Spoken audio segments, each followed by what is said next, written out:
BTS Korean pop ব্যান্ডের এই নামটি শোনেননি এমন মানুষ খুবই কম। 7 সদস্যের দলটির পুরো নাম বাংতান সোনিয়ন্দন, যার অর্থ বুলেট প্রুফ বয় স্কাউট। প্রচলিত ধ্যান ধারণার বিপরীতে তাদের শক্ত অবস্থান, সেজন্যই এমন নাম। কোরিয়ান অনেক ব্যান্ড আছে, কিন্তু তাদের নিয়ে এত মাতামাতির শেষ নেই। বাংলাদেশের তরুণ সমাজের একটি বড় অংশ তাদের সমর্থক। বিটিএস এর কিছুটা অংশ জানাচ্ছেন আমাদের সহকর্মী সাকিবুর রহমান।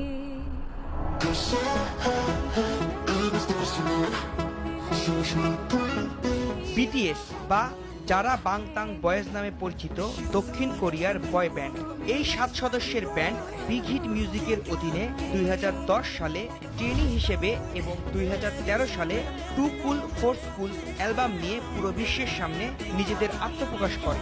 এরপর 2017 সালে পুরো বিশ্বের সঙ্গীত জগতে নিজেদের স্থান করে নেয় তারা। মূলত হিপ হপ সঙ্গীতের গ্রুপ হলেও তাদের গানগুলো বিভিন্ন সঙ্গীতের ধরন প্রকাশ পায়। গানের মাধ্যমে তারা সাহিত্য, মনস্তাত্ত্বিক বিষয় এবং নিজেকে ভালোবাসার গুরুত্ব তুলে ধরে দর্শকের কাছে। নিজেদের আত্মপ্রকাশের পর 2014 সালে প্রকাশ করে তাদের প্রথম Korean studio album dark and wild এবং জাপানি স্টুডিও অ্যালবাম ওয়েক আপ। 2 বছর পর 2016-তে আসে তাদের দ্বিতীয় স্টুডিও অ্যালবাম উইংস, আর ব্যান্ডের প্রথম অ্যালবাম যার 1 মিলিয়ন কপি বিক্রি হয়েছে কোরিয়াতে। এমন সব ঘটনার পর থেকেই সবার দৃষ্টি পড়ে ব্যান্ডটির উপর। 2017 সালে বিলবোর্ড মিউজিক অ্যাওয়ার্ড আর টপ সোশ্যাল আর্টিস্ট অ্যাওয়ার্ড পাওয়ার পর থেকেই তাদের নিয়ে সমালোচনা বেড়ে যায়। এদিকে বিলবোর্ড মিউজিক অ্যাওয়ার্ড পাওয়া প্রথম কোরিয়ান ব্যান্ড হিসেবে, আরেক দিকে পশ্চিমাদের মধ্যে বিশাল একটি অংশ বিটিএস আর্মি তৈরি হওয়া, সব মিলিয়ে আলোচনা সমালোচনার কেন্দ্রবিন্দুতে চলে আসে বিটিএস। বাংলাদেশেও বিটিএস এর আছে ফ্যান পেজ। সামাজিক যোগাযোগ মাধ্যম ফেসবুকে সোচ্চার থাকে এই ব্যান্ডের ফ্যানরা।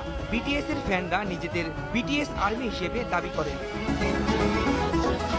অনেকেই মনে করেন কোরিয়ান ব্যান্ডকে পছন্দ না করার আরেক কারণ তাদের পোশাক আশাক বা চেহারা। কোরিয়ান ব্যান্ড সদস্যদের সাজগোজ করার ব্যাপারটাও নেতিবাচকভাবে দেখেন কেউ কেউ। বিটিএস এর জনপ্রিয়তা যেমন আছে, সমালোচনাও আছে তেমন। প্রায় 2 মিলিয়ন অ্যালবাম যাদের বিক্রি হয় বিশ্বব্যাপী, তাদের নিয়ে আলোচনা সমালোচনা হবে, এটাই স্বাভাবিক। তাই ফ্যান এবং হেটারদের তর্ক বিতর্ক আছে এবং চলবে।